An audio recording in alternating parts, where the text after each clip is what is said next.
जय जगन्नाथ दोस्तों, आज हम पुरी से भुवनेश्वर की तरफ चल रहे हैं और रास्ते में हमें साक्षी गोपाल मिलेंगे, जहाँ पे गोपाल जी साक्ष्य देंगे कि हम सब ने जगन्नाथ का दर्शन किया है और ये साक्षी गोपाल का मंदिर है। आगे हम रास्ते में यहाँ पर निकलते हैं धौलागिरी स्तूप की तरफ। धौलागिरी स्तूप थोड़े से हाइट पे है और यहाँ पे भगवान बुद्ध का मूर्ति है, जिसे जापान सरकार की मदद से बनवाया गया था। फुजी गुरुजी द मेन इसके फाउंडर फुजी गुरुजी हैं, जिनके द्वारा बनवाया गया है।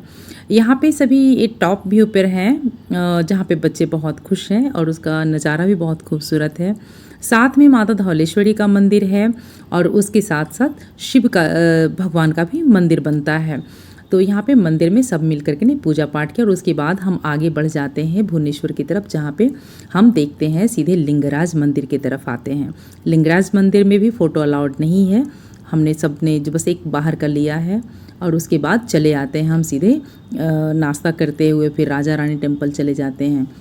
राजा रानी टेम्पल में ज़्यादा कुछ देखने को नहीं मिलता है। फिर हम सब केदार गौरी मंदिर की तरफ चलते हैं। ये हमारा डे 1 का ही है, मतलब एक ही दिन हमने सब कुछ कवर किया हुआ है। उसके बाद उदयगिरी केव की तरफ, गुफा की तरफ बढ़ते हैं, जिसको पता है उदयगिरी और खंडगिरी। यहाँ तपस्या करते हुए लगता है माँ और बच्चे हैं, ये दो मुझे गुफा में दिखाई पड़ते हैं। खंडगिरी भी उसके ट्विंस में आते हैं, उदयगिरी और खंडगिरी। चलो जाओ, दिखाओ दादी हमें रूम टूर।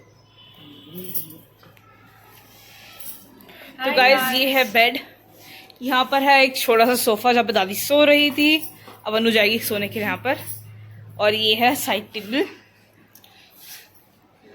यहाँ पर है वॉशरूम जो आपको नहीं दिखाएंगे। चलो नेक्स्ट है पेंटिंग। यहाँ पर हम लोगों ने अपना लगेज रख दिया है, बस 2 बैग्स है, टीवी भी है और 2 बिग साइज बेड्स हमें मिल जाता है। और यहाँ पर रहा हमारा वन एंड ओनली वार्डरोब और ये है mirror plus chai and cups and the view. Let's the view Anika, let's check the view if it's good. So view is like this somewhat. Okay let's. आज भुवनेश्वर का हमारा दूसरा दिन है और हमने प्लान किया है सबसे पहले कि 64 योगिनी मंदिर चलेंगे।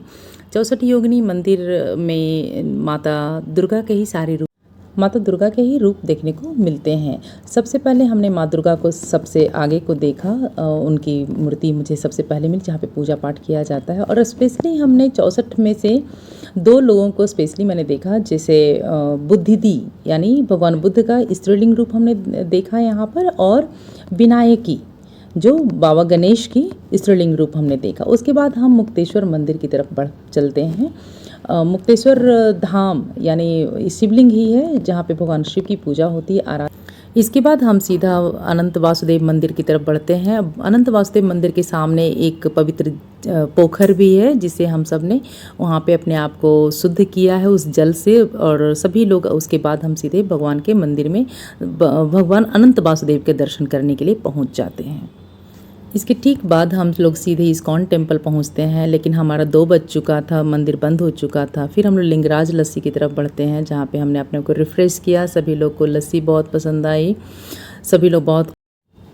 यहाँ से सीधे हम लोग राम मंदिर पहुँचते हैं। मंदिर बंद हो चुका था, 4:30 का ओपनिंग था, लेकिन हम लोगों ने वहाँ पे वेट किया और अंत में भगवान श्री राम का वहाँ पे हमने दर्शन किया, हमने पूजा पाठ किया। और इस तरह से हमारा भुवनेश्वर का यह ट्रिप ख़त्म होता है। और उसके बाद हमारी अपनी इन 4 दिनों की यात्रा में मेरे कुछ अपने अनुभव हैं। जैसे हनुमान बेड़ी में पंडितों से पुजारियों सावधान रहना चाहिए कि वो बहुत ज़्यादा लूटते हैं वहाँ पे। दूसरा, हमने मुक्तेश्वर एंड केदार गौरी मंदिर को एक साथ ही कवर कर लेना चाहिए। फिर हम लिंगराज मंदिर एंड अनंत वासुदेव को भी हमें एक साथ ही कवर कर लेना चाहिए, बिल्कुल दोनों साथ साथ हैं। और राजा रानी जाने की बिल्कुल भी ज़रूरत मुझे नहीं लगी, उसकी टिकट प्राइस भी बहुत ज़्यादा हाई थी। ओवरऑल हमारी यात्रा बहुत ही सुखमय और आनंदमय रहा, तो बहुत ही अच्छा लगा पूरी का यात्रा।